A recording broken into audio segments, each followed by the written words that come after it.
Mari kita luangkan waktu sejenak untuk mempelajari tentang nama Tuhan yang dinyatakannya di bumi ini. Mari kita lihat kitab Wahyu pasal 12 ayat 7. Maka timbullah peperangan di sorga. Mihael dan malaikat-malaikatnya berperang melawan naga itu, dan naga itu dibantu oleh malaikat-malaikatnya, tetapi mereka tidak dapat bertahan, mereka tidak mendapat tempat lagi di sorga. Dan naga besar itu, si ular tua, yang disebut iblis atau Satan, yang menyesatkan seluruh dunia, dilemparkan ke bawah, ia dilemparkan ke bumi, bersama-sama dengan malaikat-malaikatnya. Setan, si iblis, yang digambarkan sebagai naga besar, dilemparkan ke bumi. Apa yang dia gunakan untuk menyesatkan semua orang? Mari kita lihat pasal 13 ayat 6. Katanya, lalu ia membuka mulutnya untuk menghujat Allah. Mereka menghujat Tuhan, dan apalagi yang dihujatnya secara khusus? Menghujat namanya dan kemah kediamannya, dan semua mereka yang diam di sorga. Setan menghujat nama Yehova di zaman Bapa, nama Yesus di zaman Anak, dan nama baru di zaman Roh Kudus. Untuk menghujat nama Tuhan, setan menghasut hati semua orang yang hidup di bumi ini.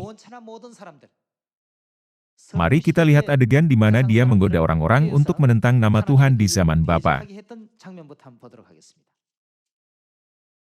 Mari kita lihat Yeremia pasal 20 ayat 7. Engkau telah membujuk aku, ya Tuhan, dan aku telah membiarkan diriku dibujuk, engkau terlalu kuat bagiku dan engkau menundukkan aku. Aku telah menjadi tertawaan sepanjang hari, semuanya mereka mengolok-olokkan aku. Sebab setiap kali aku berbicara, terpaksa aku berteriak, terpaksa berseru, kelaliman, aniaya. Sebab firman Tuhan telah menjadi cela dan cemooh bagiku, sepanjang hari.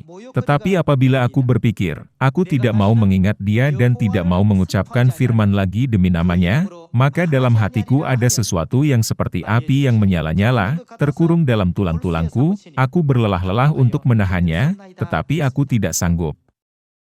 Pada zaman ketika orang diselamatkan dengan nama Yehova, Nabi Yeremia menyatakan nama Tuhan Yehova dan firman-Nya, tetapi bagaimana orang-orang memperlakukan Yeremia? Mereka mengolok-olok dan mengejeknya. Mari kita beralih ke zaman Anak. Mari kita membuka Matius pasal 10. Mari kita lihat ayat 16. Lihat, aku mengutus kamu seperti domba ke tengah-tengah serigala, sebab itu hendaklah kamu cerdik seperti ular dan tulus seperti merpati. Tetapi waspadalah terhadap semua orang, karena ada yang akan menyerahkan kamu kepada majelis agama dan mereka akan menyesah kamu di rumah ibadatnya. Dan karena aku, kamu akan digiring ke muka penguasa-penguasa dan raja-raja sebagai suatu kesaksian bagi mereka dan bagi orang-orang yang tidak mengenal Allah. Apabila mereka menyerahkan kamu, janganlah kamu khawatir akan bagaimana dan akan apa yang harus kamu katakan, karena semuanya itu akan dikaruniakan kepadamu pada saat itu juga. Karena bukan kamu yang berkata-kata, melainkan roh Bapamu, dia yang akan berkata-kata di dalam kamu. Orang akan menyerahkan saudaranya untuk dibunuh, demikian juga seorang ayah akan anaknya. Dan anak-anak akan memberontak terhadap orang tuanya dan akan membunuh mereka. Dan kamu akan dibenci semua orang oleh karena namaku. Di sini, siapa yang dimaksud dengan namaku?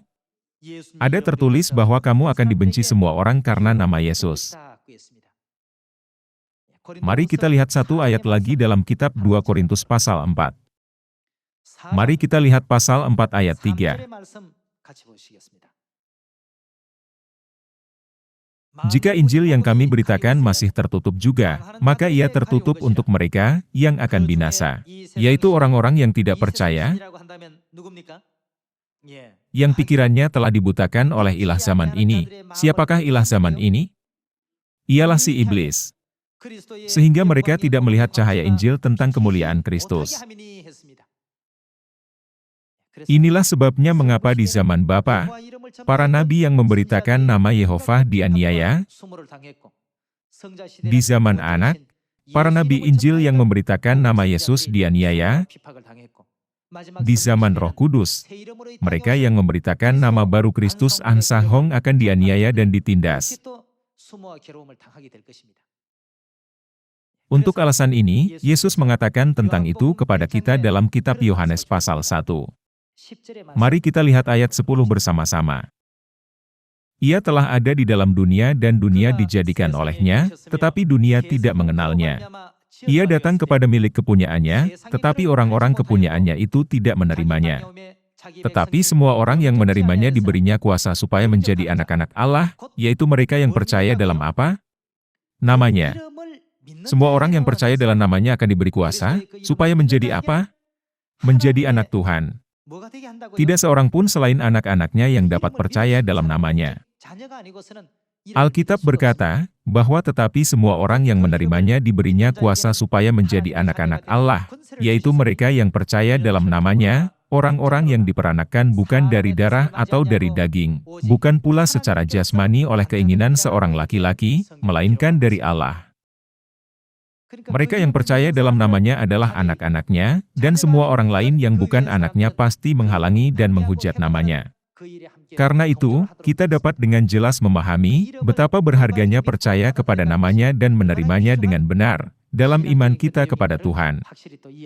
Tuhan telah memimpin kita ke dalam kebenaran yang berharga ini, dan mengizinkan kita untuk melihat, mendengar, dan memahami kebenaran ini dengan hati kita. Marilah kita bersukacita atas kasih karunia Tuhan yang tak terbatas, dan tidak pernah lupa mengucap syukur kepada Tuhan. Semoga kita mampu memberitakan nama Tuhan dengan berani seperti Petrus dan Yohanes. Saya menutup khotbah ini. Terima kasih.